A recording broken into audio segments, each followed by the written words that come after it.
The Female Solution Global Radio TV Show invites you to an invigorating conversation with our team of hosts Monday through Friday, 7 a.m. to 9 a.m. Central Time. Start your week with Monday Morning Mindfulness with Zelda Speaks. Tuesdays, Self-Cell Care with Jody Susan. Wednesdays, Repairing Broken Families with Naima Latif and co-host Kareem Hamid. Thursdays, Soulful Solutions with Dr. Debbie Green. And Fridays, Health and Wellbeing with Beata. Saturdays, tune in 12 noon to 2 p.m. Central Time.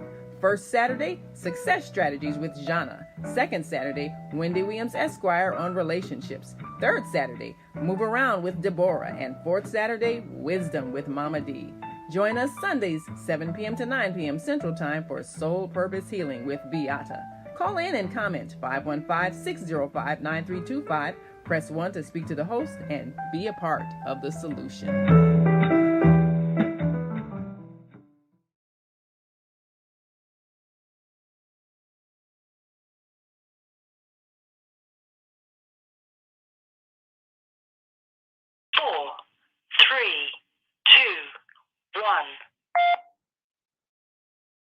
Blog Talk Radio.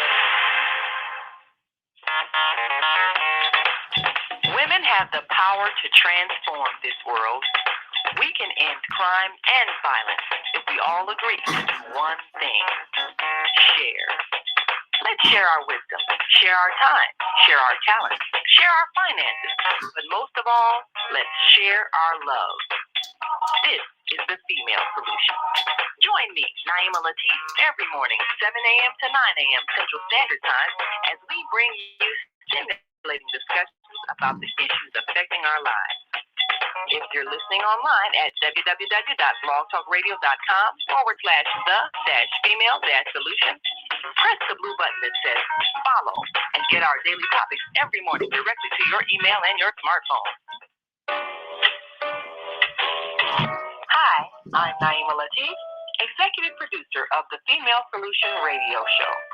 We invite you to call in 515-605-9325 and participate in this daily think tank as we examine the challenges we face and develop solutions that restore peace and harmony.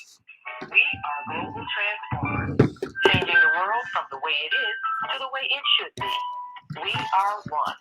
Wherever we live on this earth, we are one human family.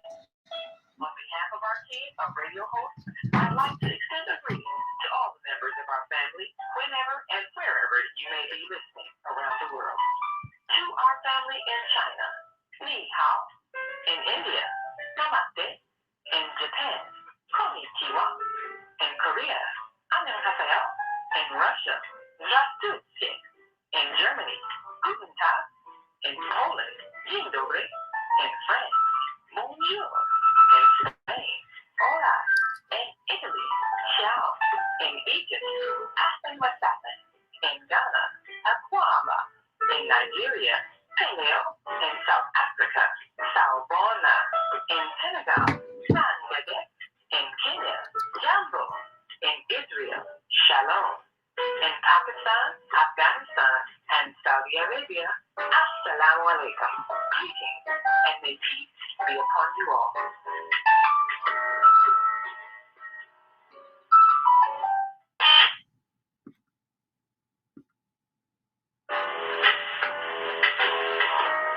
Hi, I'm Naima Latif.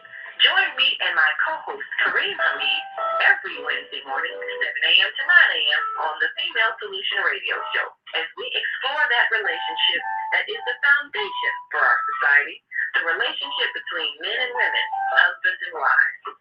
Join our discussion as we seek to repair broken family ties and rebuild our community.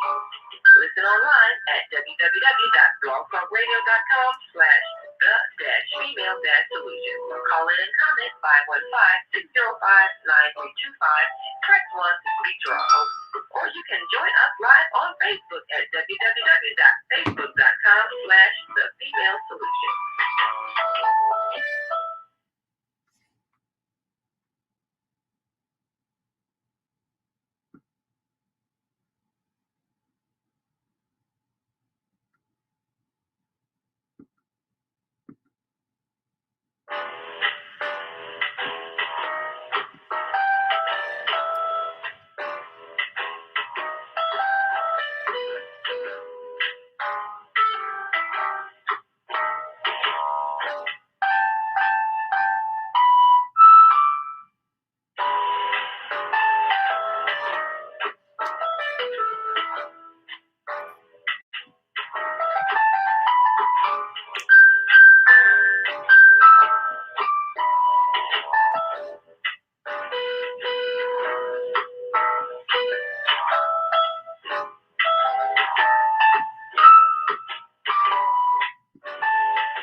Grand Rising.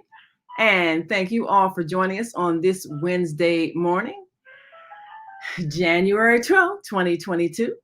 I'm Naima Latif, executive producer, and we'll be back in a moment, joining by our co-host, Kareem Hamid, and our American Muslim 360 family as we talk about saving the souls of our youth. We'll be right back in a moment, so stay with us. The Female Solution Global Radio TV Show invites you to an invigorating conversation with our team of hosts Monday through Friday, 7 a.m. to 9 a.m. Central Time. Start your week with Monday Morning Mindfulness with Zelda Speaks. Tuesdays, Self-Cell Care with Jody Susan. Wednesdays, Repairing Broken Families with Naima Latif and co-host Kareem Hamid. Thursdays, Soulful Solutions with Dr. Debbie Green. And Fridays, Health and Wellbeing with Beata. Saturdays, tune in 12 noon to 2 p.m. Central Time. First Saturday, Success Strategies with Jana. Second Saturday, Wendy Williams Esquire on relationships. Third Saturday, Move Around with Deborah. And fourth Saturday, Wisdom with Mama D. Join us Sundays, 7 p.m. to 9 p.m. Central Time for Soul Purpose Healing with Beata. Call in and comment 515-605-9325. Press 1 to speak to the host and be a part of the solution.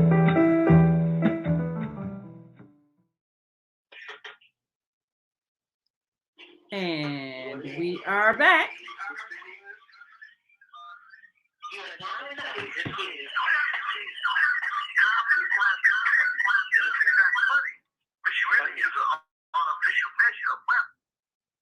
Okay, I see our host, my co-host, Naima Latif, is with us. Assalamu alaikum, Naima Latif. How are you this morning? I'm excellent by the grace of Almighty God. And how are you this morning? I'm doing fine. Praise be to Almighty God, Allah. Praise be to Almighty God. Alhamdulillah. I can't say it enough for everything. Alhamdulillah. Praise be to Almighty God. Yes. Well, we are grateful today for another bright Wednesday morning where we get an opportunity to speak to our global family. And today we want to address the young people and have the young people address us. We've got a guest coming on a little later in the show who has a gift. He is a performing artist, and he is performing in the area of gospel music. And he's performing in the area that appeals to the young people in the format of rap music. So we're going to be talking to Ross Glover, who has a mission to touch the hearts and souls of youth. And he, of course, has been someone who has gone through all of the phases of growth that young people go through. And we certainly understand when there is an awakening that changes your mind. And certainly we understand when something happens that transforms your heart and mind. So today we'll look at the effects of music on the behavior of youth and what are our responsibilities. Sometimes we let things go in the name of freedom of speech, but now we're seeing the effects. We're seeing the effects of allowing any and everything to be said and broadcast and blasted through the airwaves, and allowing our children to hear words that are considered profane and vulgar to the beat of catchy music.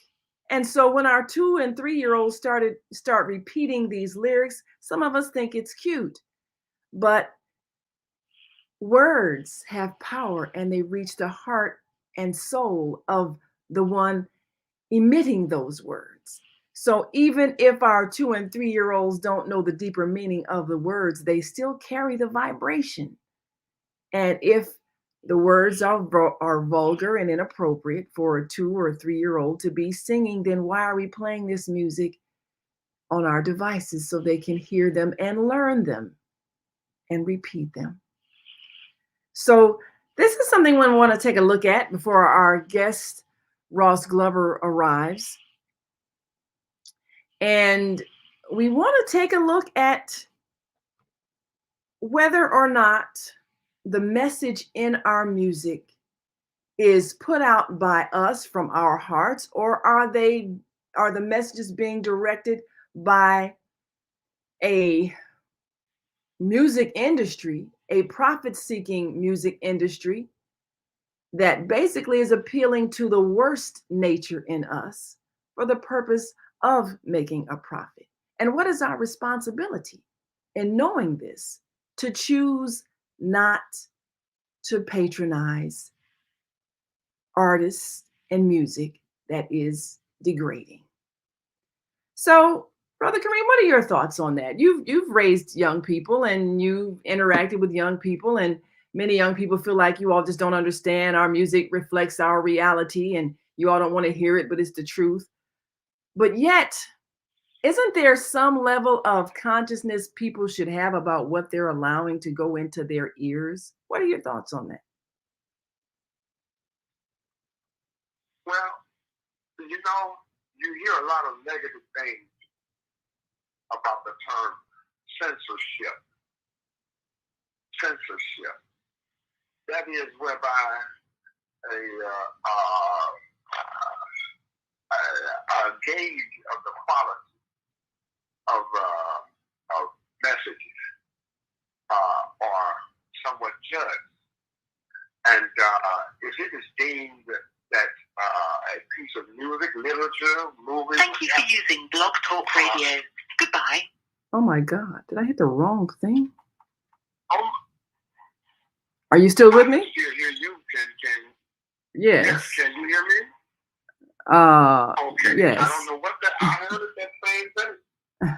Hold on. Yeah. Yeah, I can still hear you. Let me see here. The number you're dialing is outside of your plan and will incur a 1 cent per minute charge if Can't be pushing buttons. You can hang up now to avoid the charge.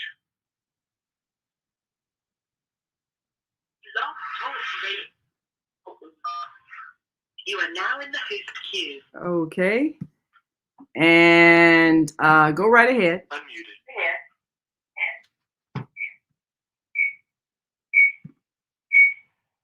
Okay. All right, go right ahead. Okay. Sitting here pushing buttons and end up pushing the wrong buttons, but okay, we're back, everybody. Yes, thank you. That we run into small problems, and we thank God we are able to move beyond it. There used to be censorship of the industry of communication. There used to be a censorship, and you were not allowed to broadcast or even write something that people deemed would be injurious to the society in which we live. Censorship. We don't hear that terminology anymore. Movies are rated now, PG and MG. But even with the PG, parental guidance suggested, it has moved to the level, if you look at it very closely, of that of being or on the edge of X-rated movies or content. So what is needed at this time is self-censorship. We know when we hear something that is outside of decency. We know that. So it requires that since the industry has lowered their standards, that we maintain our standards as the listening public, as the public that ingests this food for thought. It's food for thought, and we know that thought proceeds behavior. So it is important that we ourselves, as individuals, and especially as families, develop and place within our children standards of morality, standards of what is decent and what is not decent, standards of decency. We have to take responsibility for self-censorship and also passing the censorship onto our children, whereby they themselves will not accept something that is degrading, something that disrespects the human being, that disrespects us, that disrespects our mothers, our sisters, all of us. We have to the citizenship itself must raise its moral standards and not open itself to literature, movies, music, videos, the things that are very degrading and immoral. If the industry has dropped its standards, we feel at one time there were people that was kind of like watching over the society, and certain things they was not allowed to be broadcast or shown to the public that would disturb the public's moral sensibility. The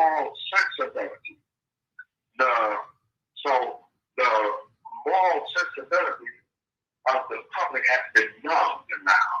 It has happened so much, you become numb to first the shock, but the more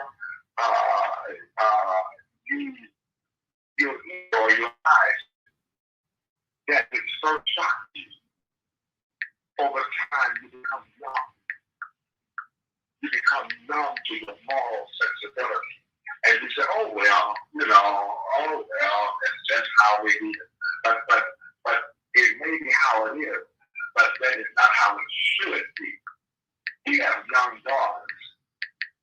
We have young sons. So it's going to require more responsibility on our part as the public to raise our moral sensibility and reject. Don't buy that stuff. Turn it off. And hopefully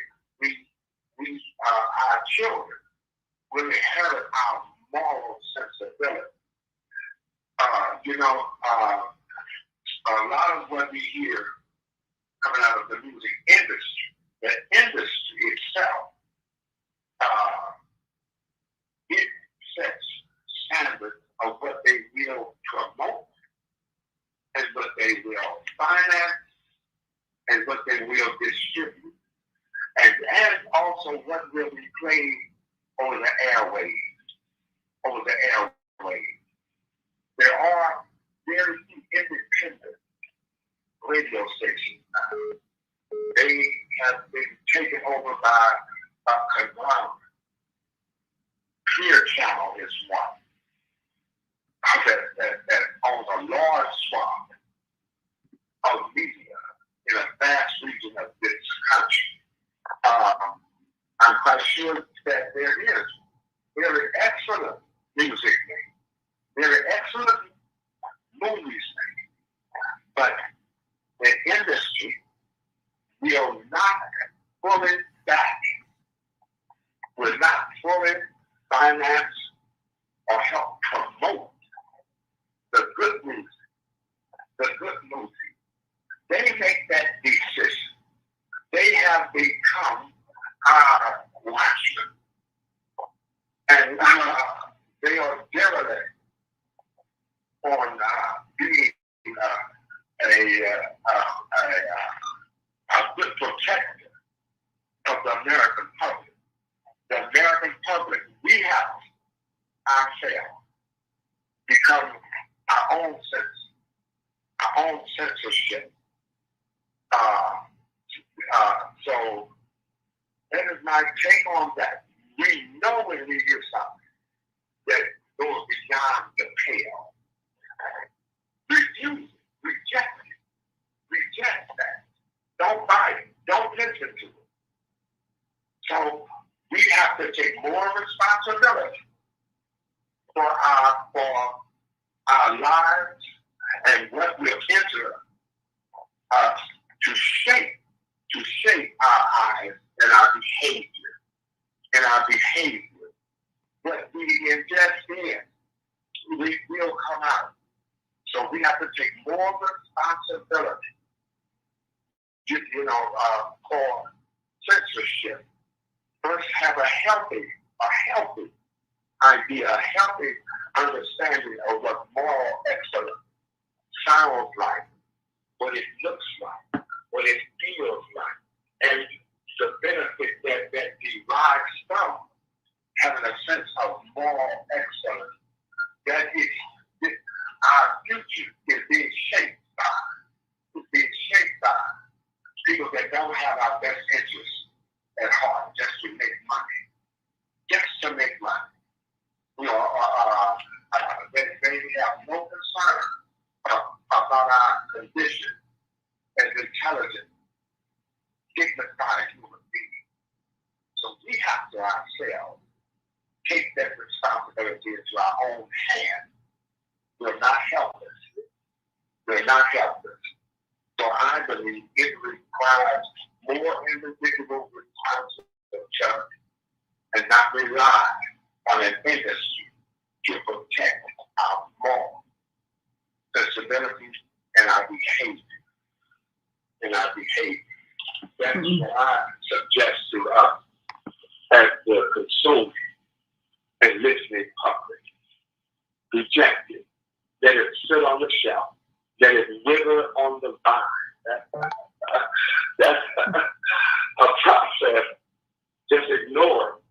When I say ignore it, I don't normally act like we tell them, hey, sis, don't buy it. Don't turn your 5 senses over to immoral messages. Immorals, but what a picture is worth 1,000 words. So that is my suggestion, that we ourselves, we have to stand up on our own 2 feet and use our intelligence and our reasoning process. Does this help? Where is this taking us? What is the consequences of this? So there is more responsibility that's going to be expected of the individual and the people themselves. Because censorship is out of the window. Censorship no longer exists. We have to become our own watchmen, our own censorship, become our own censorship. Every individual, every household, every community. Well, I think because people differ as to what is appropriate and inappropriate, that's why we have such differing opinions about censorship, because you have some people that think certain words are okay and part of the language and should be free to be used. Pardon me. And then there's some people who find certain words profane and vulgar and inappropriate. So because we haven't established a universal code of conduct, you have many people who differ as to what should and shouldn't be allowed to be spoken publicly. As we all know, there were certain words you could not say on the air, and now there's pretty much nothing you can not say on the air. Every word in the dictionary and not in the dictionary has been said, and words have been said in songs. And there have been situations where, it used to be when you were on the air, and you said something inappropriate, it could be bleeped out, and then, people wouldn't hear it.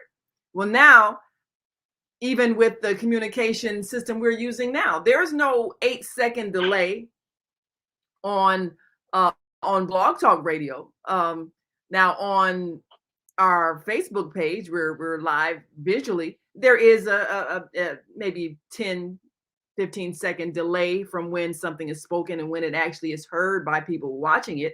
But as far as Blog Talk, that's real time. So people call in, and that's happened before. People call in and say something obscene. And I mean, you can cut their mic off after they said it, but you can't prevent the audience from hearing it because it's in real time. There's no delay. So because communication is instantaneous, we don't have the same powers even to stop things from going over massive airwaves anymore. And you also have a new generation of people who are making decisions about what is obscene and what is not obscene. And there's almost nothing considered obscene today. So that's in America. Now you have other countries where you can't just say anything or do anything or describe anything or show anything, even in film. Now, I don't know if that has raised the moral level of the people in terms of their treatment of each other, but certainly there's I believe, a higher respect level of the innocence of children and the sensitivities of people who don't want to hear vulgarities. There is no sensitivity in this culture, in this American culture. There's none at all. And there's almost no way to protect the innocence of your children from hearing and seeing things that degrade the act of intimacy, for things that basically is impolite speech or speech that is considered vulgar in references, perhaps even to genitalia or sexual acts.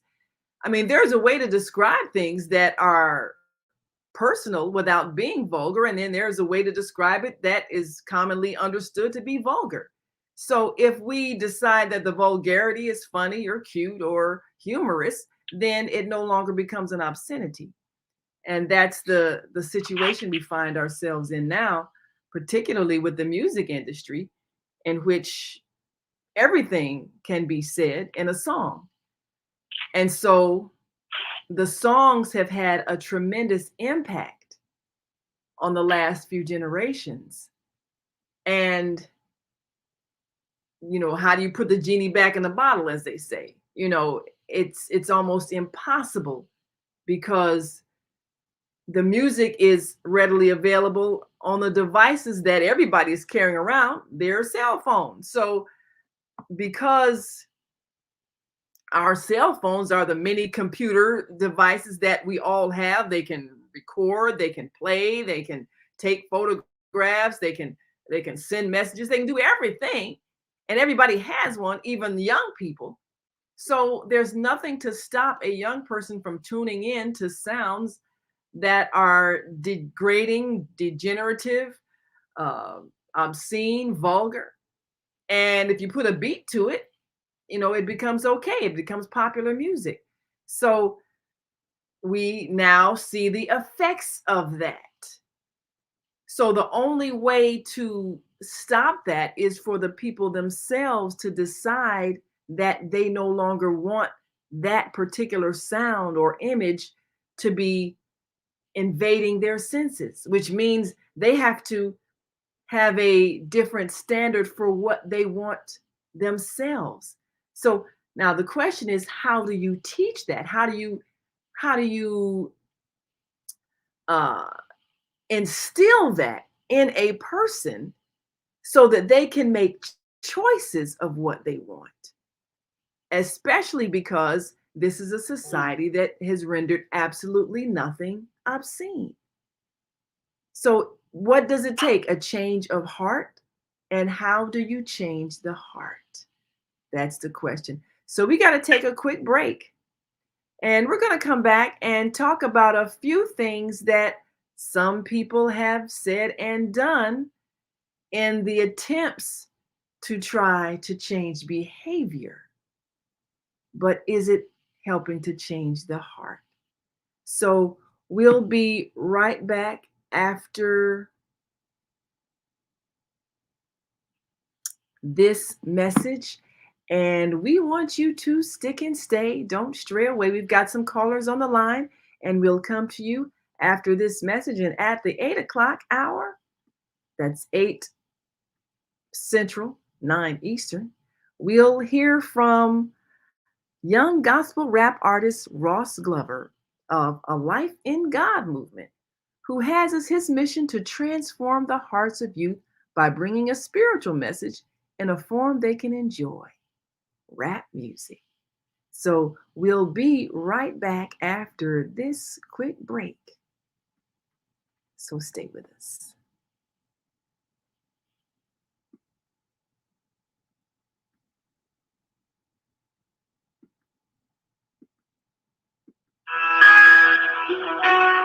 Hi, I'm Jody Susan, Susan Essentials. I started Susan Essentials in 2015 because of a personal health journey. I was over-medicated and put on 19 different medications. And yes, I reversed all my chronic diseases using plant and energy-based healing. It was amazing. At Susan Essentials, we support both consumers and businesses, and we do that with helping your employees or yourself with a food as medicine mindset. How Susan Essentials supports businesses and consumers is we teach people about a food as medicine mindset. So we support people on how to support their own immune system, how to support their brain health, how to support their emotional well-being. And we do that all with plant and an energy-based healing.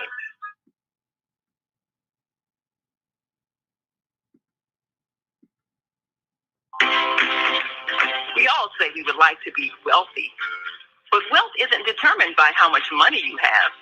Wealth is determined by your power to define what money is. The dictionary defines money as something used as a way to pay for goods and services and to pay people for their work. So how would you like to have access to an unlimited source of money? Money that is not taxed by the government. Money that increases as you share the opportunity with others. Money that you can use to pay for goods and services and pay people for their work. I'm talking about Bitcoin. It's the future of independent wealth building. Bitcoin is the new money that you control. Get started building your wealth. Call 312-849-3456. That's 312-849-3456.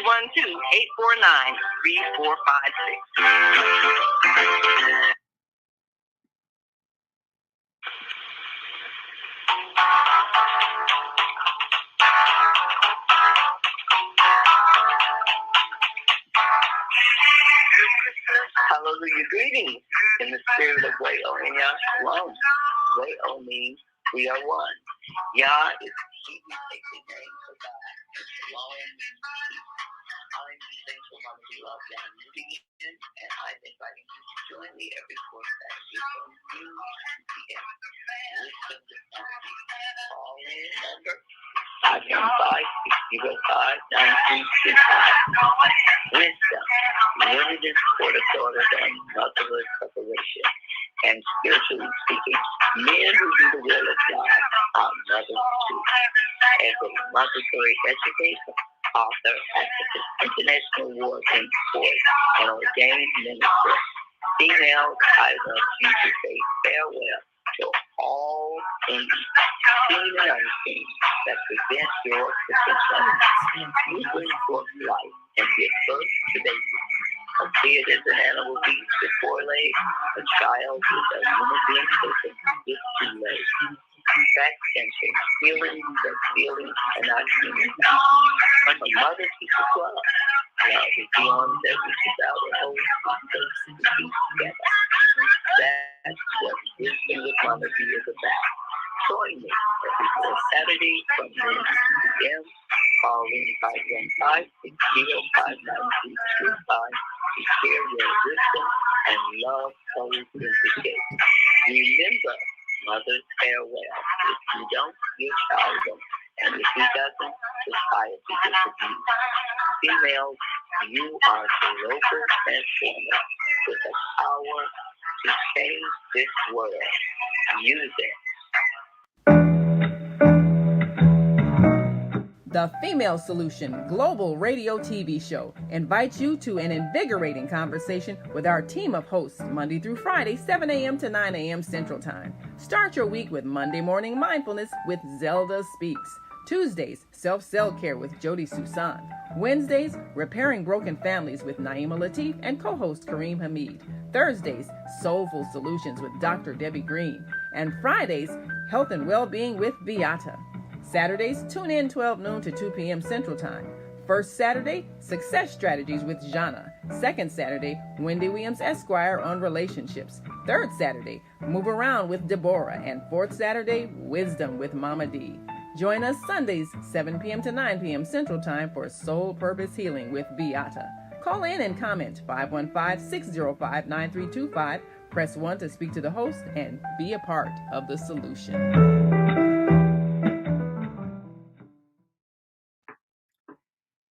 And we are back. You're listening to and watching the Female Solution Global Radio TV Show. I'm Naima Latif, along with our co-host Kareem Hamid.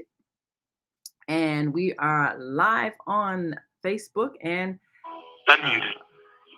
certainly looking forward to our guest at 8 o'clock, Ross Glover, head of A Life in God movement. And we are certainly excited to have an opportunity to hear what he has created in terms of a way to reach young people. Now, it's not always easy to bridge the gap between the generations. Music is sometimes a way to bridge that gap, but often we see music as a divisive element. Even in the gospel arena, there was a time when gospel music was slow, sad, funeral kind of music, and then some, I guess, contemporary artists decided to put almost a dance beat to it, and the elder people thought it was sacrilegious, but it was actually to the hearts of the generation that heard it, and maybe even transforming lives. So music can have that impact, but one has to also take a look at what is the ultimate goal, and that is the transformation of behavior, even after one has received a spiritual inspiration. So I believe our co-host Kareem Hamid is back. And Kareem, we've got some callers on the line. If you have any callers on your line, we can certainly take them. Otherwise, we'll come to our callers on our line. So did you have a statement you want to make before we take the callers? Check your mute. Make sure your mute is off. Yes, thank you. Thank you, Naima. Yes. What we can do when we hear excellent music or excellent movie or excellent whatever, the people that produce that, they spent their time, their energy, their spirit, their efforts, and their money. We can support them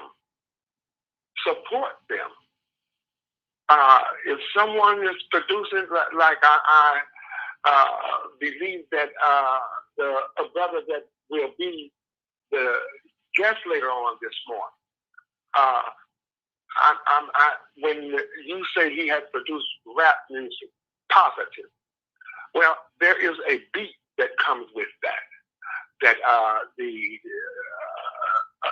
tempo of music has moved to a higher level of beat above the beat of the human heart. And it does affect our heart. The heart is very important in the production of music. Matter of fact, if I may share with you, there was a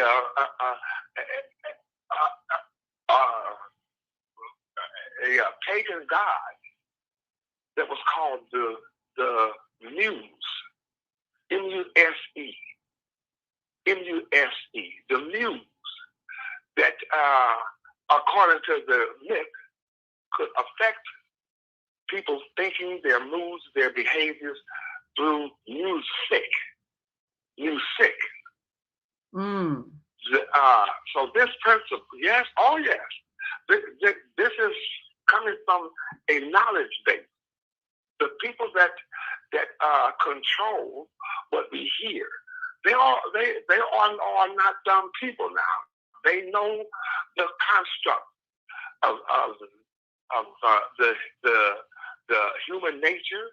They know our sensibilities. They know how to affect the internal content of the human being. These are not just dumb people. So I'm quite sure that our brother, matter of fact, I'm not sure, but I believe that he is utilizing the current beat of music to lure people to that sound. Now, here is what is genius in that, and I pray that he is doing this. The content of the lyrics. Now you have everyone's, a significant number of people is drawn to this beat and listen to the words. If the words are inspirational, uplifting, listen to the words. That matter of fact, we can bear witness that our children can hear aberrant, immoral rap music, and it's moving at a very fast pace that we as adults are not used to. But they can run those lyrics back to you. They remember them. They can run those lyrics right back to you. Absolutely. And in a lot of cases, if they're real young, they don't even know the the meaning or detriment of what they're saying. So Right. the same way that they can pick up on the bad message, they have the ability to pick up on the uplifting lyrics, the good message. So that is one way, and I pray that the music change, but the good people have to promote the good people. Yes. Have to support the good people. Buy their music, buy their books, attend their movie production. Don't just be looking for violence and bloodletting and all of that. Stay away from that. Support the good movies.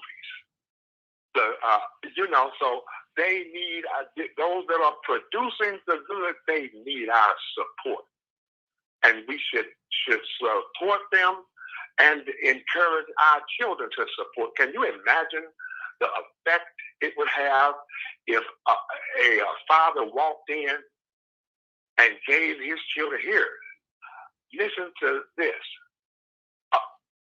and They put it on. They recognize that beat. Oh, Daddy, here.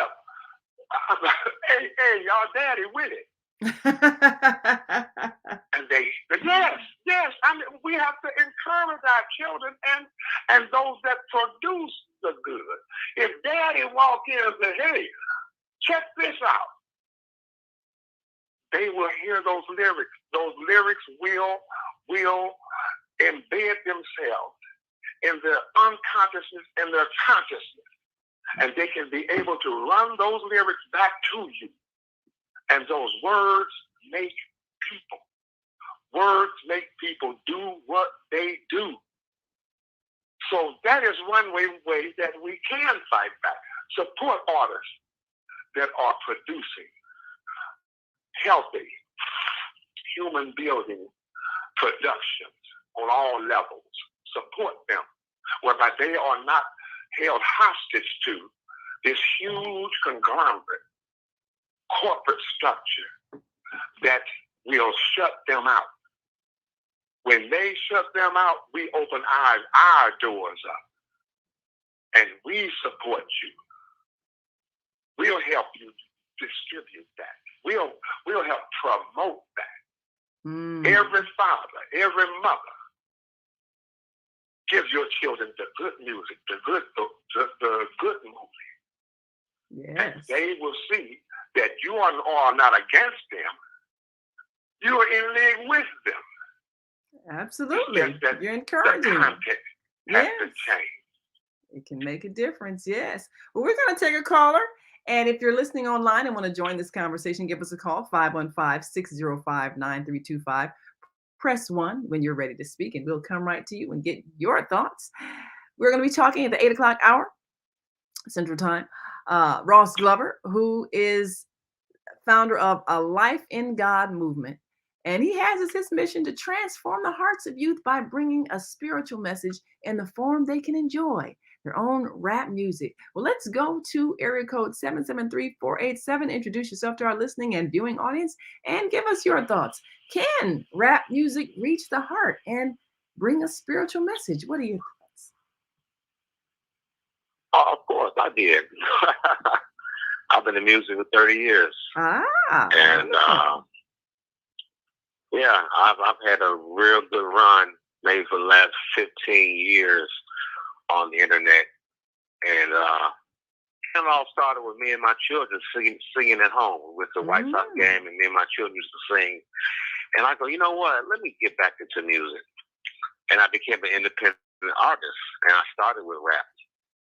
And I did a song called Stop the Beef, because I saw rappers beef with each other. You know, you ain't nothing to hate each other.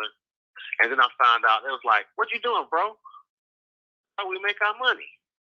We attack one another. That's how we get attention. You need to shut up. So I went into blues. Wow. I went to jazz. I started going into gospel music. And now I'm end up in comedic. I play the harp, doing comedic sound, because I found out that every genre of music has a society. Rap has a society. Blues has a society. Steppers, you know, I did a stepper song. It's a whole society across the country. Steppers. That's There's true. a society in gospel. There's a society. There's a million people that organize, and I tapped in to each one of those.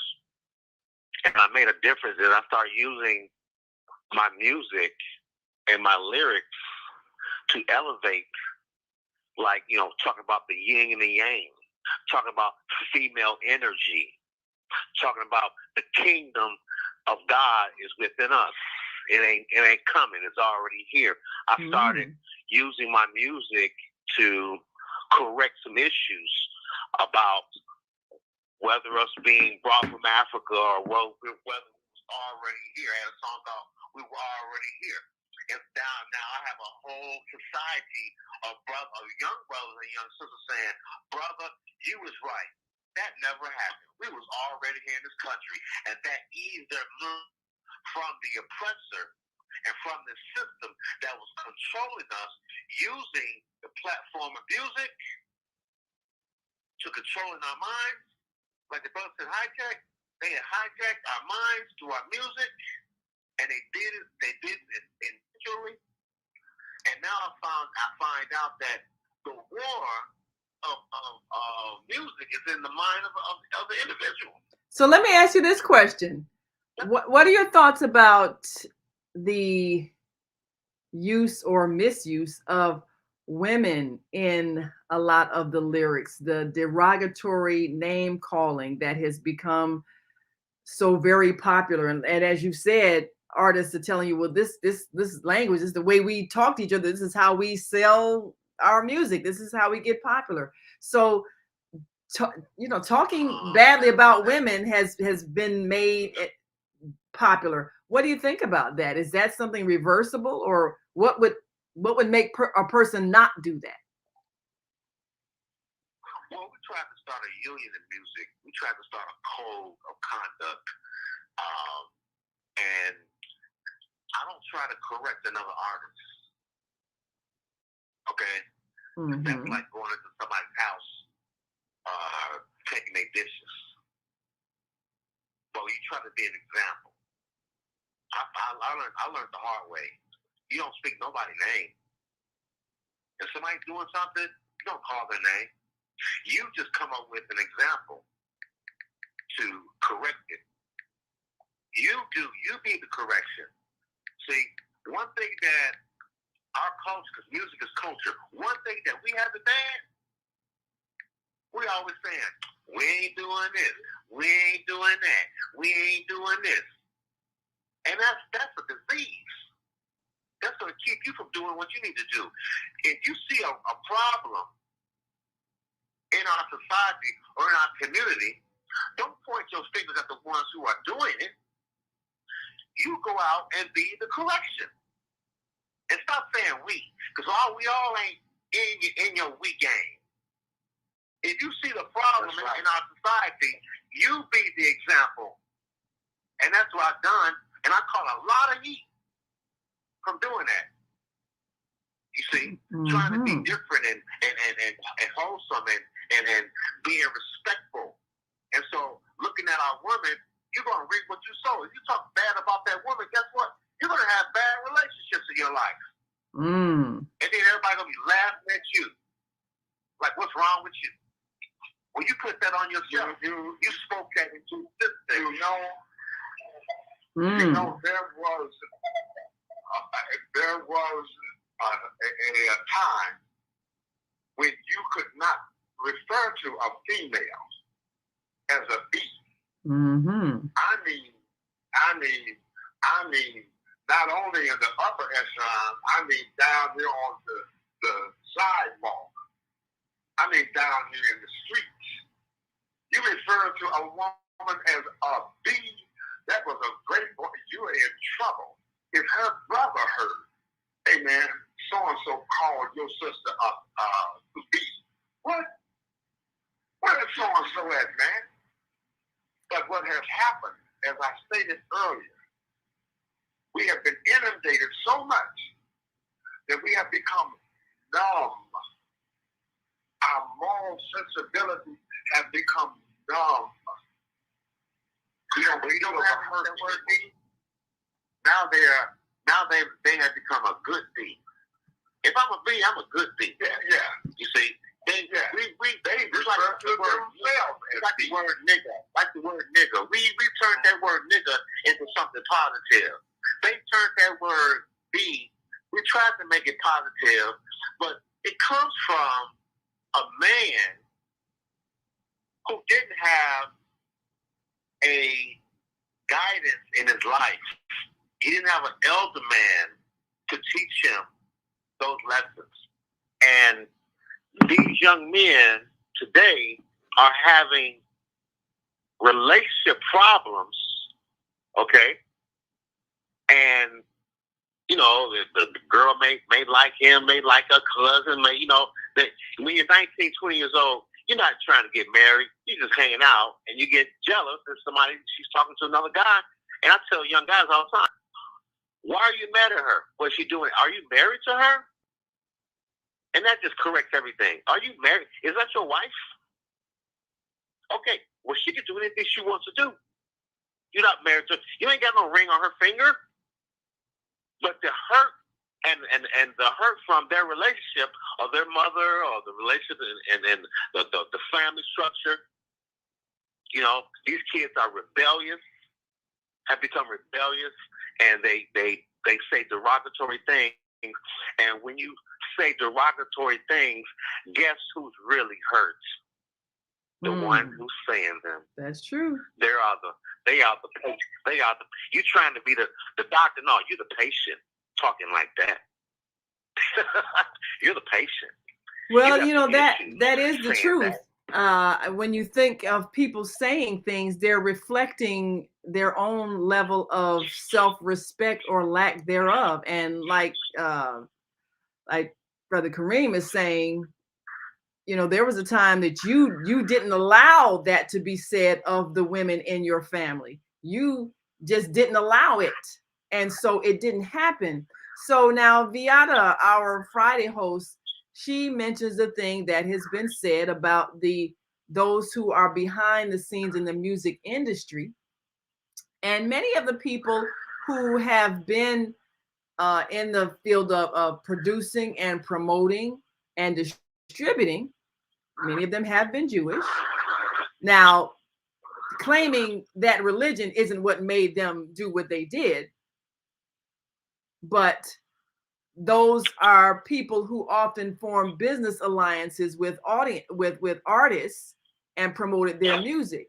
And there was a point where it was encouraged for the kind of degenerate lyrics and sounds that we have because it was profitable. So we have to address that. And the fact that there are those who took our creativity and in a real sense turned it against us. So how do we stop that? Yeah. Kufi, you mentioned being an independent artist, and the internet has actually opened up doors for a lot of artists to become independent producers and distributors. Is there a way to put some of these distributors who have been long-term in the business out of business if they insist upon promoting music that is hurtful and degenerative and abusive to women or to anybody? Is there a way to organize people economically to boycott these kind of things, or are people not aware enough to discern that it's harmful? What are your thoughts on that? Well, like I said, you know, if somebody's on fire and if they're doing something that's negative, I don't even discuss them, because the most powerful thing that you have on the internet is called attention. That's true. You give it attention, you give it power. That's true. You get somebody a like, you get somebody, you know, because when I got popular with my music, everybody's like, oh, you think you the stuff, you think you the man, you think you the man. We gonna come at you, we come to get you. I'm like, what? I said, wait a minute. What you doing? Let me hear what you doing. Why can I be a fan of yours? And it's like, wow. And I start sharing their good music. I start sharing, oh, look at this sister. Look at this brother. I start sharing my shine. I start sharing my platform and got away from all of that negativity.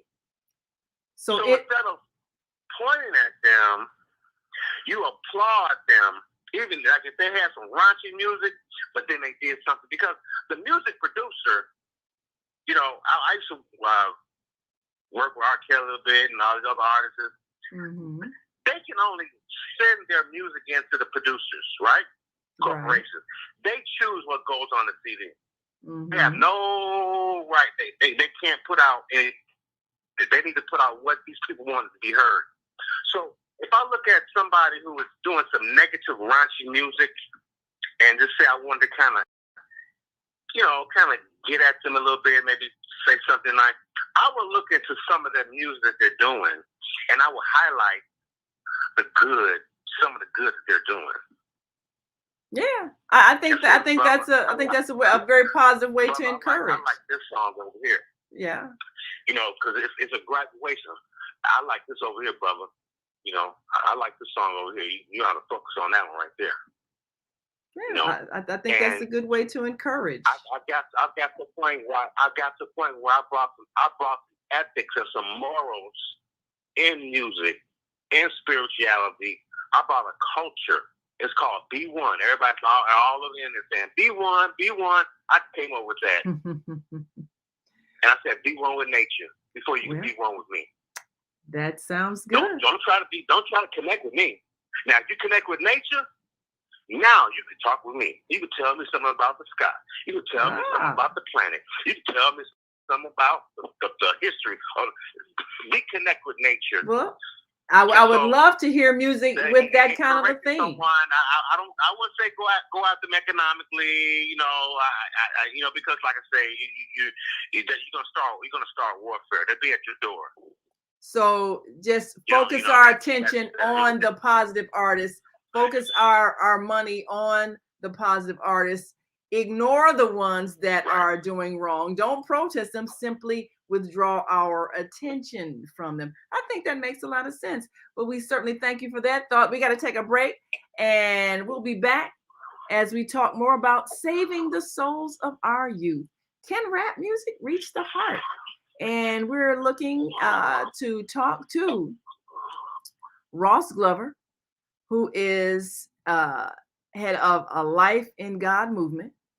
And we want to hear from you. Give us a call, 515-605-9325 or 515-605-9891. Press 1 when you're ready to speak.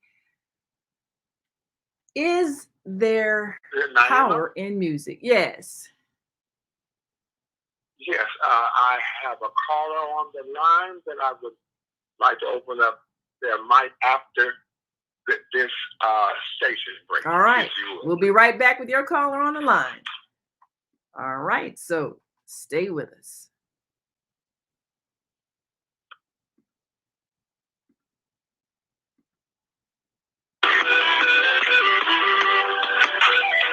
Tune in to Soulful Solutions with Dr. Debbie Green on Thursdays at 7 a.m. Central Standard Time and 8 a.m.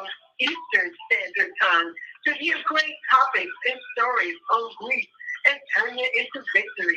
Join Dr. Debbie Green to listen to stories of triumph and learn how to overcome. You are not alone in your life, and there is hope in the darkest hour. This is your time to learn strategies and solutions to improve your life. It's your time. So join Dr. Debbie Green with Soulful Solutions and call in on Thursday at 7 a.m. Central Standard Time and 8 a.m. Eastern Standard Time at 515-605-9325 with comments and questions. Look to hear from you real soon.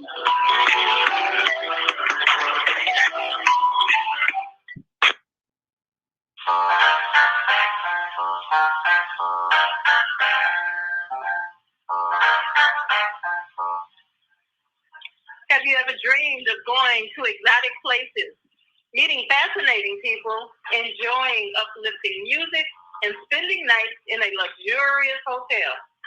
Do you look forward to a relaxing vacation where you can walk along the beach or sit in a quiet park and enjoy the sunset or sunrise?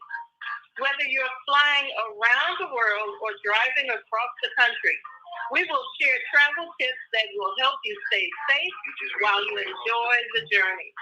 Join me every third Saturday of the month, 12 noon to 2 p.m. Central Standard Time, and move around with Deborah here on the Female Solution Show. Call in and comment 515-605-9325 and press 1 to speak.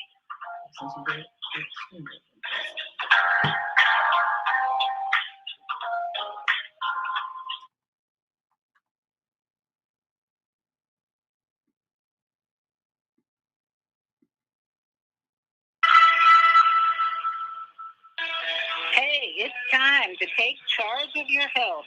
I'm Beata, your holistic life coach, and every Friday morning at 8 a.m. Eastern Daylight Time, I'm here on the Female Solution to empower you to make choices that will assist your evolution to abundant health.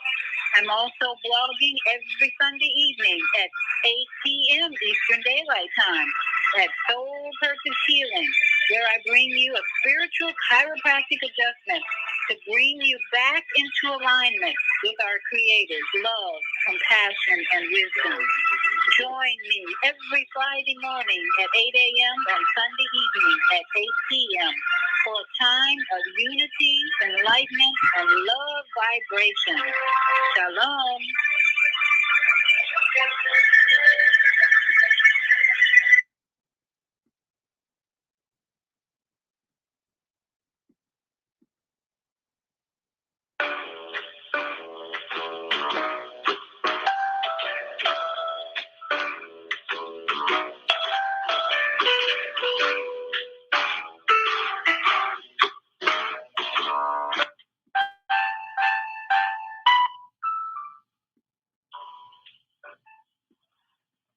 And we are back. You're listening to and watching the Female Solution Global Radio TV show. And we're back, and we've got a caller on our 515-605-9891 line. Go right ahead. Okay. Area code 312-671. Welcome to the Female Solution. Please state your name and where you're calling from. We on y'all shalom, ahua. We don't die, we multiply. Black is blessed and beautiful and all about success, breed success. It's our time now. This is Brother Minister Trump, Robert Floyd Trump. As a matter of fact, it's Robert Floyd Cole Trump, and the code in me is from that cold side of the family. And I'm so glad that you want to come home. I want to partner with you in the music business. Thank with you for me. And you know I got to partner with you, Sister Naeem, the Female Solution. Thank God for you all, because we are in God. And you know, that means we are one. One in Jesus the Lord. God, Reverend Pop. You are going in and out. Your connection is not very clear, or are you speaking directly into your phone? Okay. Just started. Can you hear me better now? Can the ring a sentence? Yes, sir. Yes, sir. That's better. Okay. Good. Yeah. Well, I want to give some tribute to Sister Naima Latif, and thanks again for sending me Sister Tracy Abrams' numbers. And I mean the picture and everything. Yes, that's going to be historic. Yeah, she's running for governor. We're looking to have her on the show one of these days soon. So yes, but I know you'd want that historic photo with our dear sister Stacey Abrams, who's made such an impact across the nation politically. Yes, and so I'm glad you received that. And for brother, for Brother Kareem and Brother Kofi, you know, when it comes to music, then we have to be together, you know, and I have to give Sister Naima credit for the healing music, you see, which is a sound. See, music always carries a sound, Kofi, but we have to demonstrate with the PMA, Passionmental Attitude sound of music. We have to always treat our females with the highest respect, and respect is everything. I would like to also just say healing equals to 23. And thank God for Naima Latif for the ancient sound, heal, power of the 11th harmonious that's known to kill cancer. You know? And see, that's how serious life is. It's life and death now. So we got it in the circle. We just got to use what we got and help save our children. I'm talking about baby, and stingray children. They don't know themselves. They other than themselves. This is why we must partner all together. And what Mayor Washington said, we must pump the whole community. And when you do that and love, unity, marketing people, we can get everybody on the right side. That's what we need to do. We have to change the unrighteous music, which is calling the sisters or the liberal sisters out of their name and let them know through the power of GWO, God's will only. So I want them to keep in touch with me. For more information, they can go through the WashingtonFoundation.net or call me direct 312-671-6773. Brother Kareem, you're fantastic. Well, thank you so much, Minister Plump. If you get it, if you got it, you got it. So that means you already get it. You got it. So now we have to share you have to share with us so we can reach the young people. So we ain't going nowhere without each other because I am my brother's people. So I just have to say that, it's all the way north, south, east, and west. And with the female solution and the creation and recreation of organizing and rejuvenating our children. And our children, as we say, it's just like God. They come first. They are our fruit. They're the fruit of the land. So I'm just thankful that I give this little time. I'm still working on my health and wealth, so I can be happy and healthy and wealthy. And I know that you're a wise man.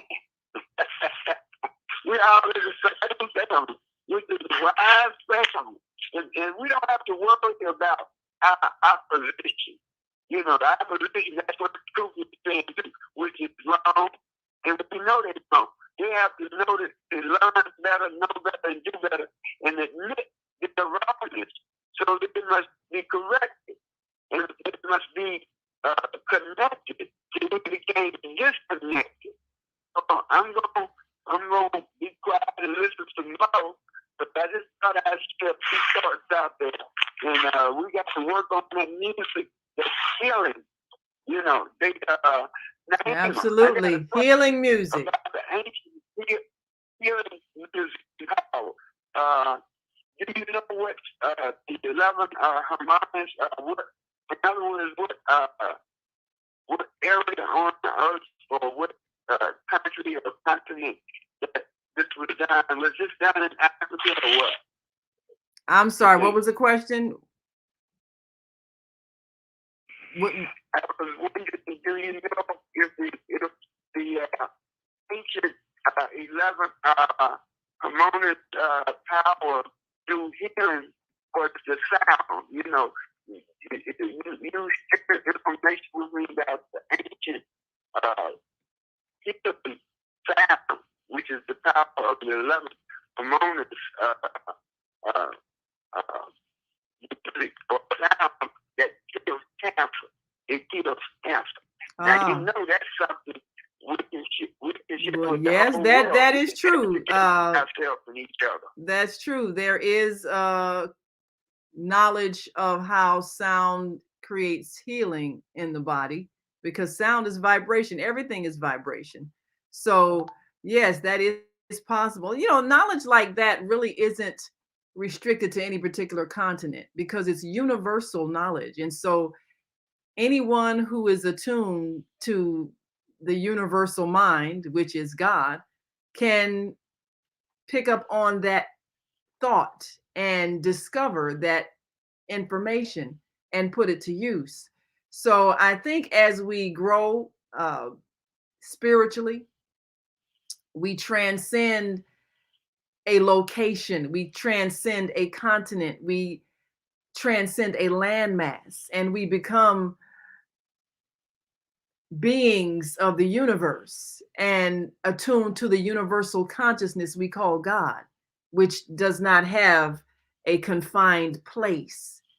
So, therefore, the universal knowledge of how vibration brings healing is something that all human beings have had access to at some point in time and have put to use. So, it's our responsibility to rediscover that, and particularly artists and producers like yourself and Kofi and others who are striving to think on a higher conscious level.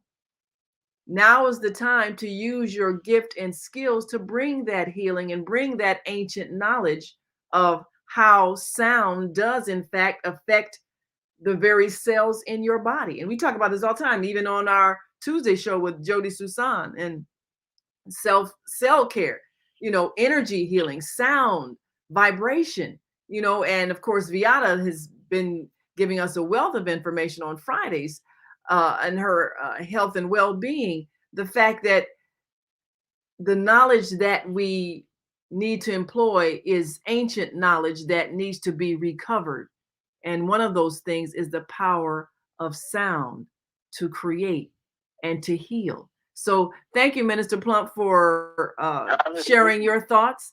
We've got another caller on our switchboard, and then a little later I'm going to share a bit of information if we can pull that up. But let's now go to area code 773-737. Please introduce yourself to our listening and viewing audience and give us your wisdom.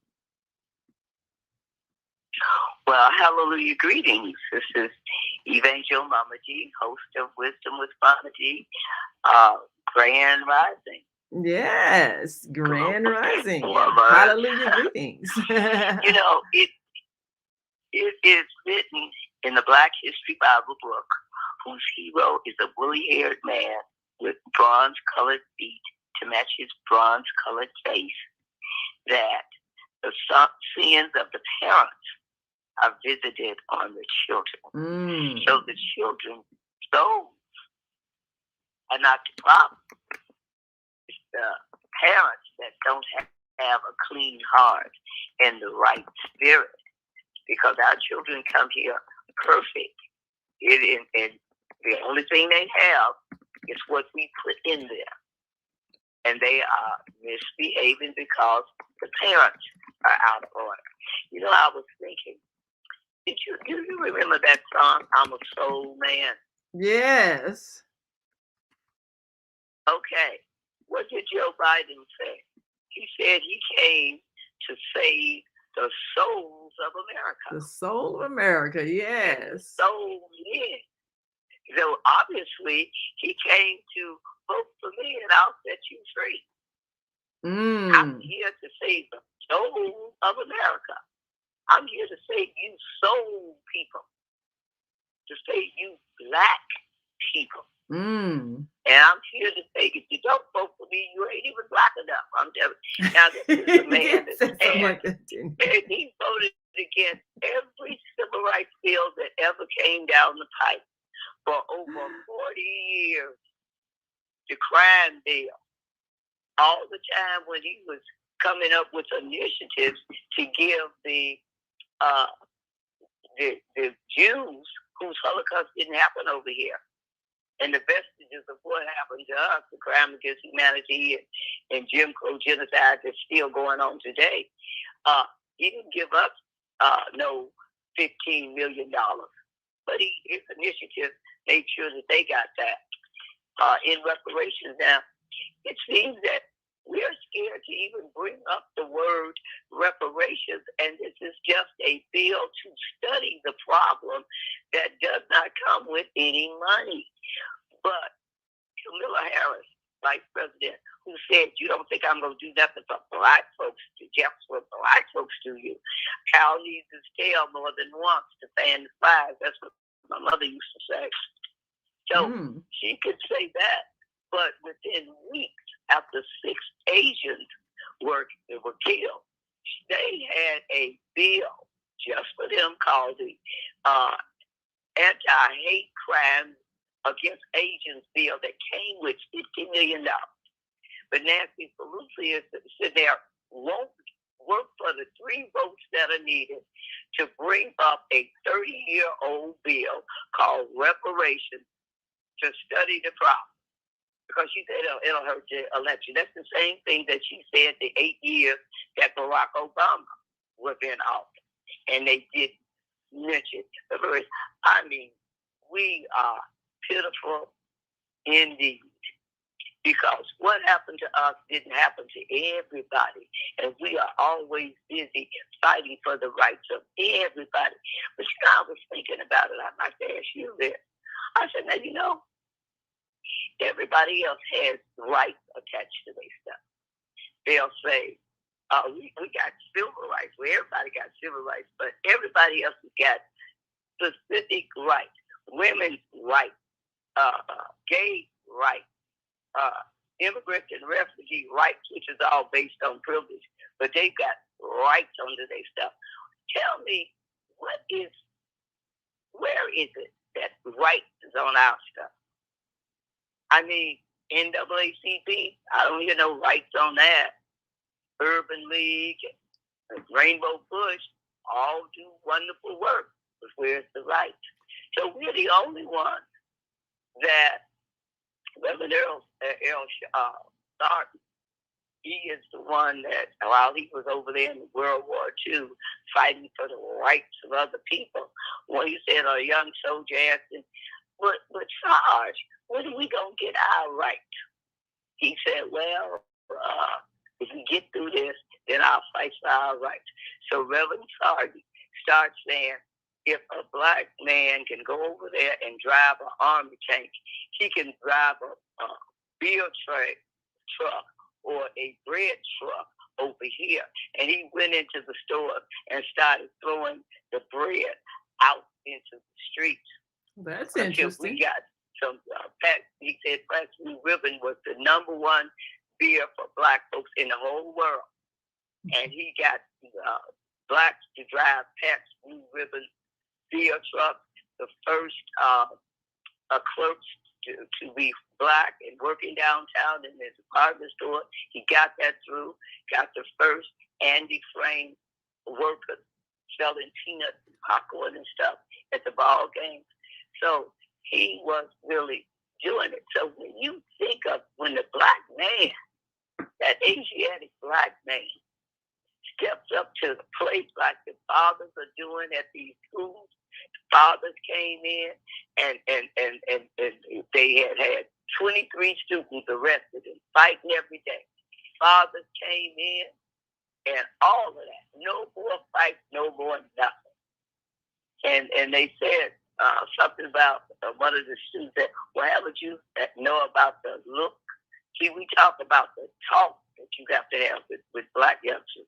But what about the look? Mm-hmm. I was on the L train. And this young lady, she was cursing up a side. Oh, boy, was she cursing. And I looked over at her.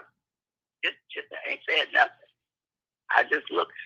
I respect our elders. And you must have gave her a look. I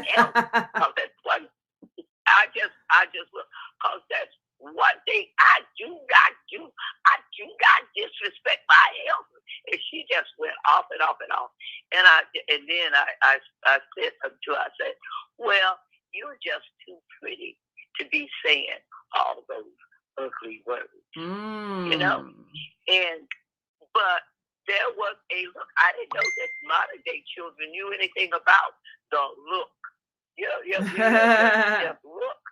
Hey, when those old timers, you sit there having a conversation and a child butts in, you know what? Wow, they hit you so quick with that backhand lip that you didn't even know you was shit. But in grown folks' business, that's all you was gonna get. And that conversation just moved on. Am I saying it's right to give them a backhand lip? No, I'm not saying that's right. I'm saying that there are two rods. There's a lot of correction that's in your mouth, and there's a lot that you have in your hands. No, our saving the souls of our children begins with righteousness exaltation. And that is what we got to focus on, some righteousness. What do you think? You know about that look? Carl, we talk about the talk. What about the look?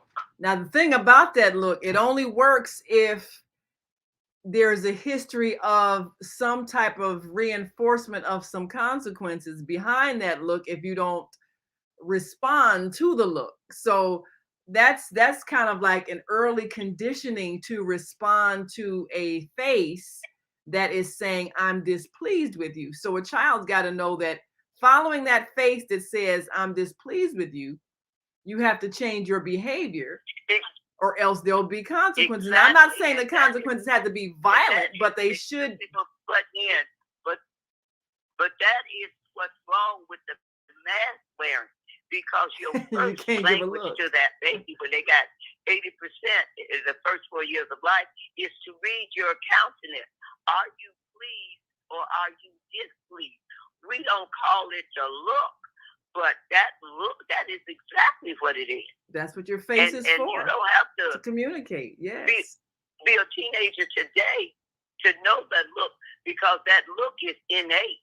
Right. When you're educating that subconscious brain of the child. That's true. And when you got these masks on your face and the children aren't learning that body language, we're in deep trouble. Well, this is why we have to use our intelligence to realize that there are things we should be doing now to educate our children so that we can emerge from this with a better society than we're leaving behind, because we are leaving that old society behind. And along with the new society we're creating is the power of our body language, along with the power of sound. But you're right. The first response that a child has is to your facial expression. And it's already understood what a smile means.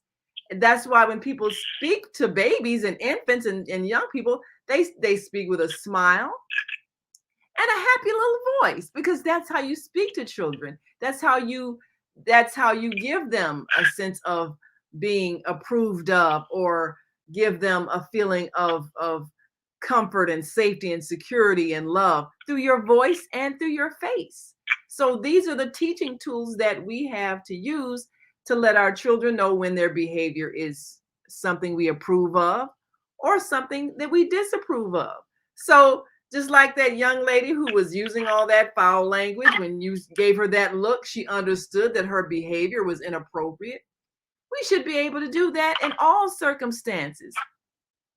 And you know, one thing that I really admire about Will Smith, he said that when he first got into the rap industry, and he was writing down some lyrics, and he was using lyrics and everything, and started using some of the cuss words that was becoming popular to use. He said his grandmother left him a note in his notebook saying, you know, that she hoped he would use his gift in a better way. And so he understood from that she was not pleased with his using profanity, and he stopped using profanity in his lyrics. And you know, when I saw that, I said, I wish other rap artists' grandmothers would have told them the same thing, so they could have been reminded, you're better than that. You know, you don't want to use your gift from God to degrade humanity, to degrade yourself. So we need to be using our face more. We need to be using that look more when sounds are being thrown out into the universe, into the atmosphere, polluting the air and the airwaves and our ears and the cells in our body with negative sound. And all of us have had this situation. Somebody's blasting music out of their car, just oblivious. We need to give them that look, because some of them don't have a clue that there's something wrong with that, especially if the people in their household are using that same language as if it's okay. they don't even know that there's something inappropriate about it in certain settings. So yes, Mama D, we thank you for using that look, because that's what we need to do, to remind those who don't know what is appropriate and what is inappropriate. So, Brother Kareem, and that's what the village is about. That's what the village is about. When we all collectively give that look aimed at somebody who has gotten out of line, then that can be the energy that we put forth that will get them back in line. So, Brother Kareem, we got to take one last break, and we've got callers on the switchboard. If you've got something to say, please press 1. Give yourself a chance to speak. Thank you so much, Mama D. Looking forward to Mama D on the 4th Saturday of the month, 12 noon to 2 p.m. Central. Join us for Wisdom with Mama D. And we'll be right back after this quick break. And we want you to stick and stay. Don't stray away. We'll be back in a moment. So stay with us.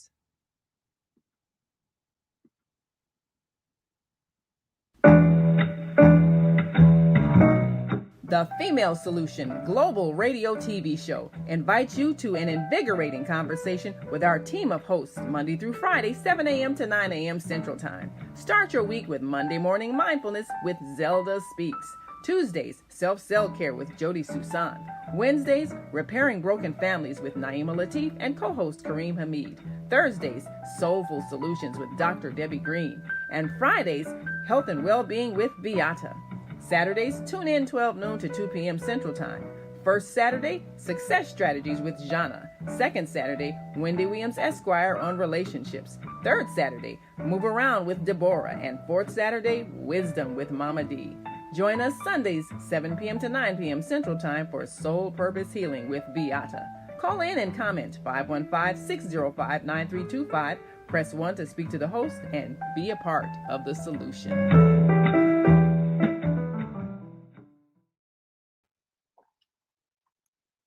And let us see, we've got another.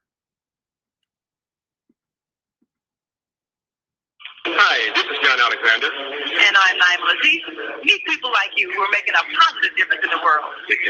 Watch us every day on The Media Connection at www.youtube.com/TheMediaConnectionTV. YouTube it. We'll see you soon. There are people who choose to make a positive difference in the world. Our job is to bring you their stories to motivate you to do the same. Join us each week, host John Alexander and Naima Latif, as we bring you the educators, entertainers, elected officials, religious leaders, and community activists whose works are transforming this world. Find out how you can make a difference too. Be inspired. Watch The Media Connection. Mondays at 5 p.m. and Tuesdays at 12 noon on cable TV, Channel 19 in Chicago. In other cities, check your local cable listing. Do you worry about finances, family, health, job, relationships? Are you in pain? Do you feel stuck? If you answered yes to any of these questions, help is available. Don't worry, you're not alone. It's part of the human process. You only feel this way because you haven't mastered the voices in your head. No hype, just down-to-earth, solid, workable tools and techniques that you can practice daily. It's really food for the soul. Whether you want to learn how not to worry about anything, reverse type 2 diabetes, publish a book, promote your product or service, or just make extra money. To take advantage of the deal of the day, go to zeldaspeaks.com or call 312-409-6619. Mention promo code The Female Solution and get free shipping. That's zeldaspeaks.com or 312-409-6619. Stop worrying today. Visit zeldaspeaks.com.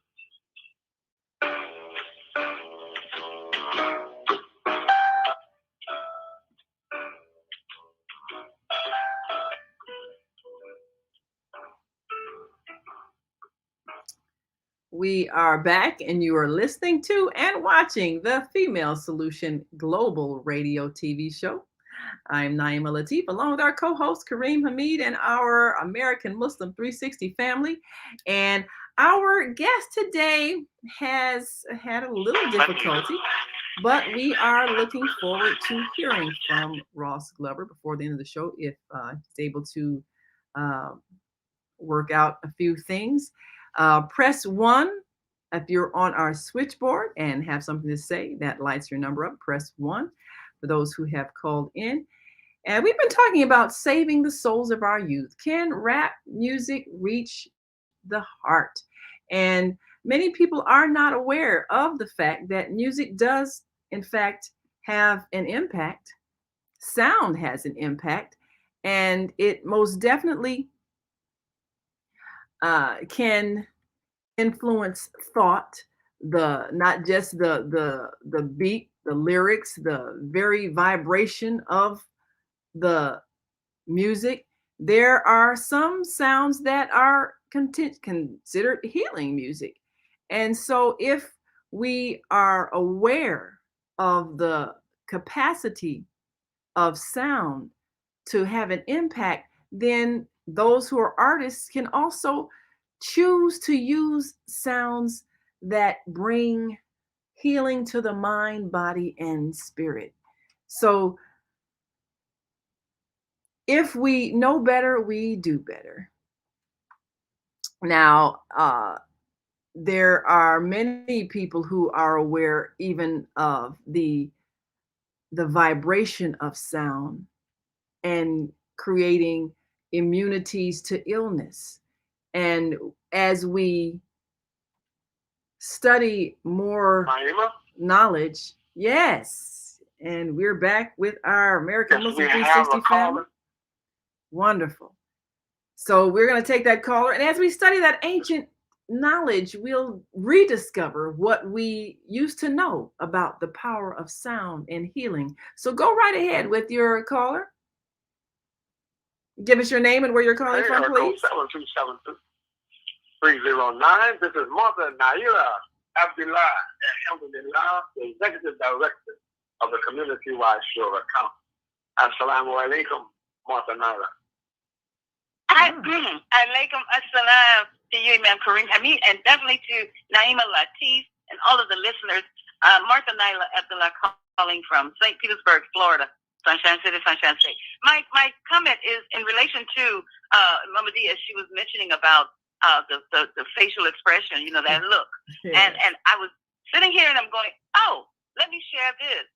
As sometimes we don't even have to speak something directly to, and as I was at the bus station, just one of the bus systems, waiting on the bus.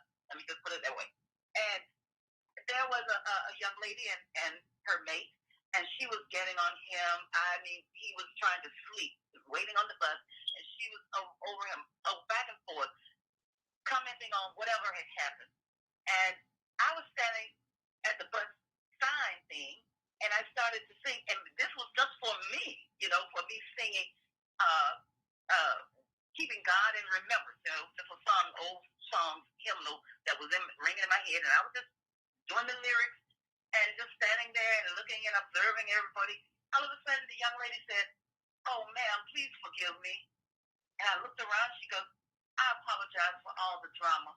She said, "Please, please forgive me. Please forgive me."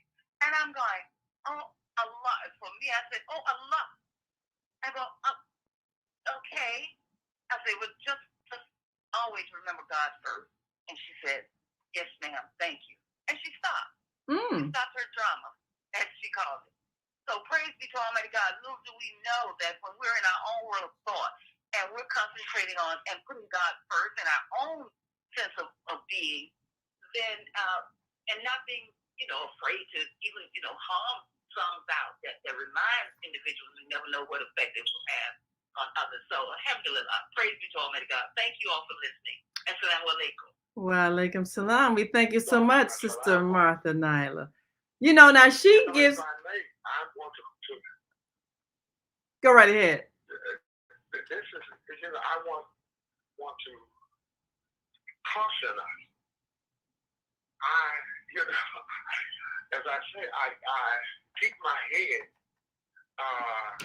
in higher knowledge, the language of Quran, the life example of Prophet Muhammad, and I keep my vision in my head on what is, not that those things are not current, they are, but I keep my head on what's happening down here on the street, in the streets. Let me say that there are young men that if you look at them a certain way, they are subject to hurt you or kill you. Just a look. I'm saying this is fact. They will say, man, he's looking at me all crazy, man. What is he looking at? Man, pop that in. I'm just saying.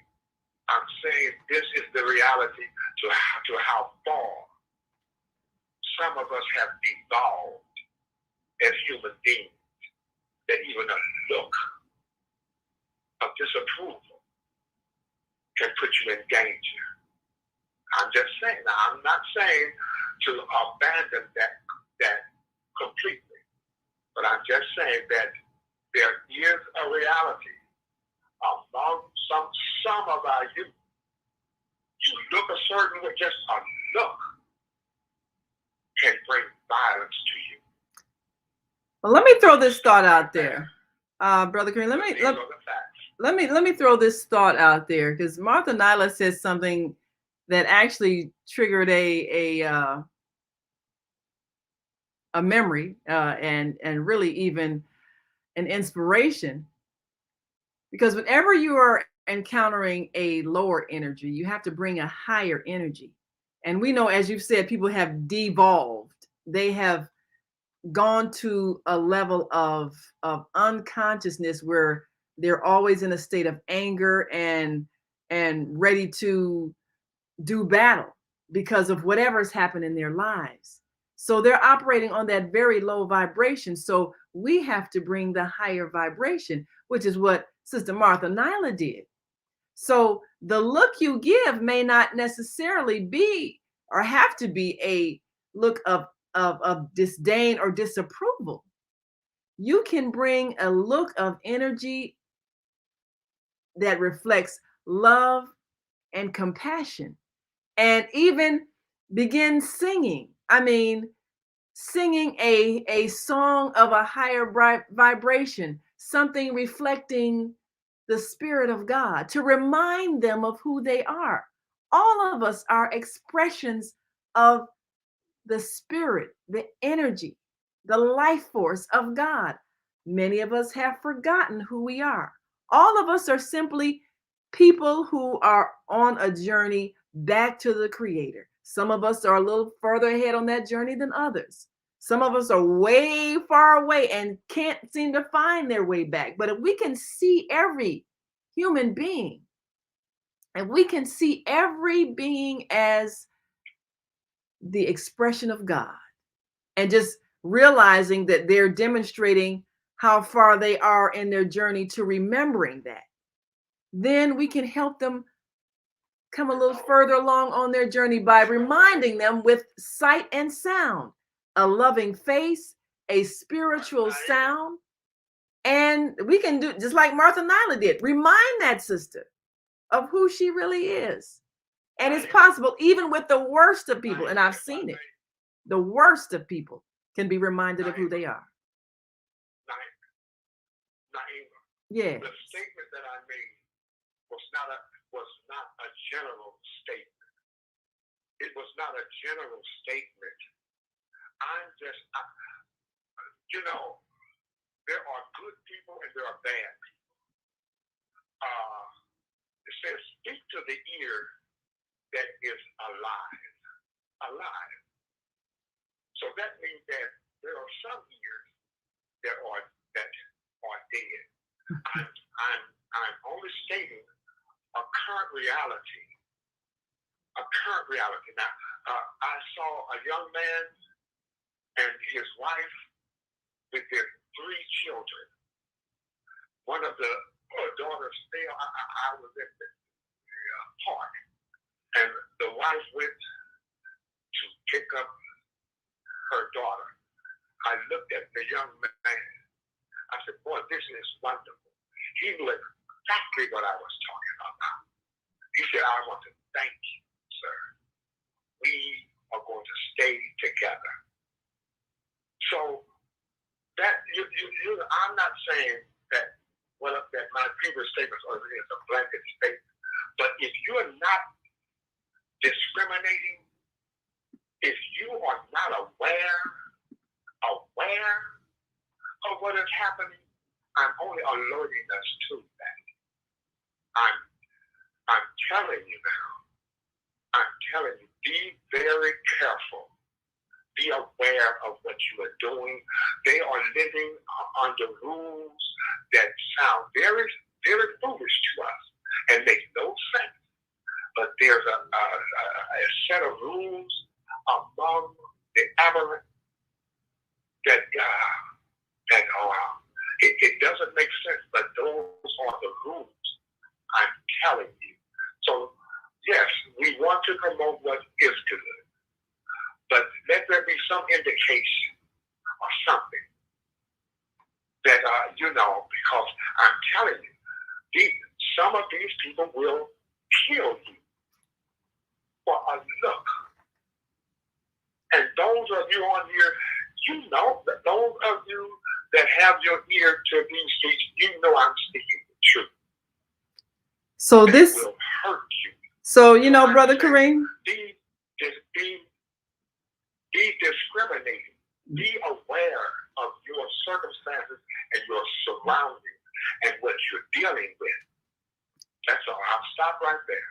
So this is the work that we are here doing, and one of the things that, and I think we're probably going to have to reschedule our guest. He had some difficulties today, but one of the issues is the fact that you have so many people, as you've said, that are so far away, that have de-evolved so far away from conscious awareness of their basic humanity, that everything they see is a challenge because they've been made to feel so bad about who they are.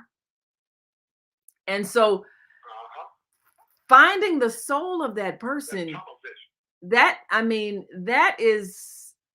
takes some real light work. That takes some real spiritual work. That takes some real capacities to know how to reach someone who seems dead. And this is why the brother that we're looking to have on today, or we invited on today, when he speaks of where his peers are, and some would seem to be dead and so dangerous because they are lacking respect for their own lives and the lives of others. But every soul is reachable. We have to know that. Otherwise, we wouldn't bother even doing spiritual work. You have to know that people aren't showing you who they are. They're showing you where they are. Where are they in their road back to the Creator? Are they so far away that their path is obstructed by the debris and walls of confusion? They can't see their way. They're in a fog. That's where they are. They can't see. They can't hear. But just because they seem lost doesn't mean they can never find their way back. All of us are here on this earth on a journey, and the final destination is our Creator. Some people simply have forgotten who they are, why they're here, and where they're going. And because they have gotten so far away, they seem as if they're unreachable, but every soul is reachable. And this is why, for those artists that have the capacity to create with sound, if they can understand the science of sound, then they can consciously create music with lyrics that can touch the soul and speak to the soul in a way that ordinary words and lectures and threats can't do. because it's the soul that is become blind and deaf. So music can speak to the soul. And that's how you reach somebody who's lost. That's why our artists are so critical. It's so critical that our artists know the gift that they have and how to use that gift and not allow that gift to be misused in the way it has been. This is a battle for the soul of humanity. And when you've been given the gift of how to use sound, if you allow that gift to be corrupted, then you become part of your own self-destruction. So those of us who know better must do better. Those artists who have the gift, now's the time to use it and use this wonderful tool of the internet to empower you, because now we don't have to depend on other people, other distributors, other producers who have questionable motives for using our gifts and talents. We can produce our own music, our own lyrics, our own sound, and do our own distribution right here on the internet. So now that we have the power in our hands, let's use it for our good. And I agree, let's focus on the good, ignore the bad. Don't give it power by talking about it or playing it and then saying, see, that's wrong. Don't give it any energy. Give all of our attention to the positive energy of those enlightened, inspired artists that are putting out sounds that heal the mind and touch the heart and illuminate the souls of those who are still wandering in the darkness because they can't see where they should be going. So I do understand, Brother Kareem, there are people who have de-evolved in such a way that reaching them is going to really take some creativity. And that's why we have our creative artists to do that work. So do you have any other callers on your switchboard? We certainly, let me see, we've got callers that would like to add to the thought. Yes, we've got a caller, area code 773-263. Grand Rising, thank you for joining us. Give us your name, where you're calling from, and your comments. Grand Rising, this is Rashida Ali.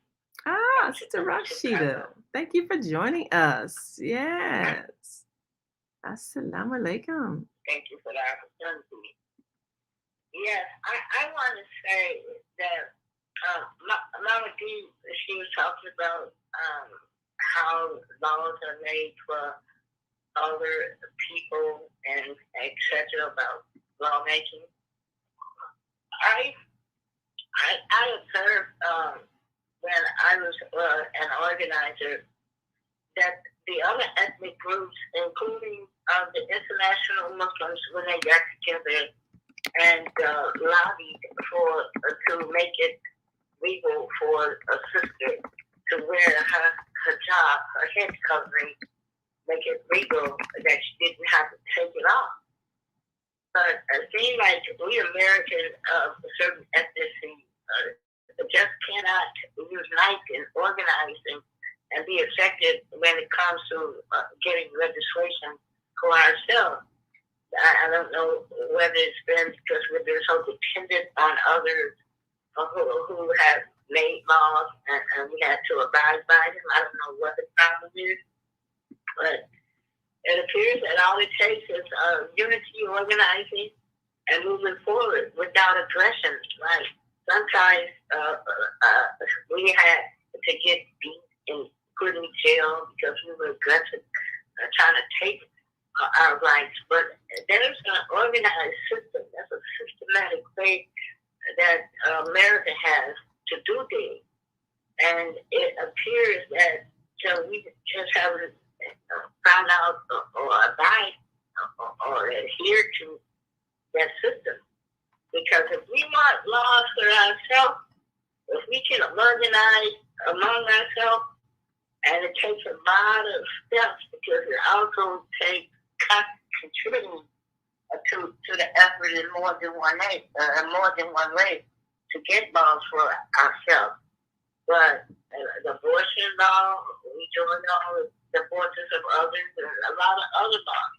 And then there are other laws that we just took a lot of had to be aggressively violent to get them to make the law for us. But we need to understand how to unite and finance getting legislation that affects us as an ethnicity. Because there was no problem with the international Muslim women getting together to make it legal to even take a state picture with their head covering on. Well, you can do that now. You know, you can. I mean, you can do that in Illinois now. You know, because I mean, I've taken my picture just to make a point. Yeah, I can do this. But I see the point that you're making. The thing about rights, you have to know that whatever human right you have, you already have that right. Now, people are either going to violate it or not violate it, but you have to know as a human being, you already have the right to be whatever you are. No one can give you or take away that right. They can either honor it or not honor it, but you already have the right to be who you are. You have a right to wear whatever you choose. You have a right to define yourself. You have that right by virtue of being born. You have to know that within yourself. Now, the thing is someone going to challenge that right and then cause you to have to take it to the level of court? And that's what we're seeing. But you always have the right to be who you are, to wear what you choose, to define yourself. You have that right as a human being. No one can take that from you. They're either going to try to dishonor it or they're going to comply with it. But you already have the right. No one can give you rights. You have them by virtue of your creator. Well, as a legislative issue, a federal or state rule of law, you might have it as an individual, as a human being, like they have the human rights bill. Right. When it comes to the systematic way of doing things in this systematic government, so it can affect the needs of all, the health interests, right, the needs of all. They have to be an observer or organizer and get the law installed if you want it honored. But to protest and all of that, yes. Pastor Sarton, he did that. But believe it or not, the Pastor Sarton asserted himself to do that. Then others joined forces, including the other ethnicity, and they made it a rule of law and install those workers into the work process. But we have a right. God gave us our rights. But we don't know our rights, and then man-made laws that gives us certain rights. But if we are interested in having rights for ourselves, then we have to organize around the health, interests, rights, and needs of ourselves. And then I agree. That others outside of us have the same needs. They would join forces as well. But when it comes to us, because I remember when I used to be an organizer and a lobbyist, we didn't go into the poor neighborhoods because they were blighted and they couldn't unite and contribute. So it's a way to do it. I agree. Absolutely. I think this is what we're moving to. We're moving to a society in which we are getting all of our human family to honor the rights that we already have by our creator. And so that means the governments under which we live need to honor the human rights that our creator has given us all. That's where we're moving to as a human family. And I agree, Rashida, that's the struggle that we're in getting all of our human family to honor the rights that we all already have been given by our creator. And that's the kind of society we're building. So we've got to go. I thank you so much for calling in and as always, and sharing your thoughts. Thank you, Brother Kareem, for, as always, giving us wisdom and inspiration. And thanks to all who have shared their thoughts today. We appreciate you. And we'll look to reschedule our guest and perhaps even hear from more artists who are using the power of sound to reach the hearts. That's the gift that you've been given by our Creator. And with that gift comes a responsibility. So we merely ask that you use it to the best of your ability. I'm Naima Latif. Until tomorrow, we want you to continue to shine your light.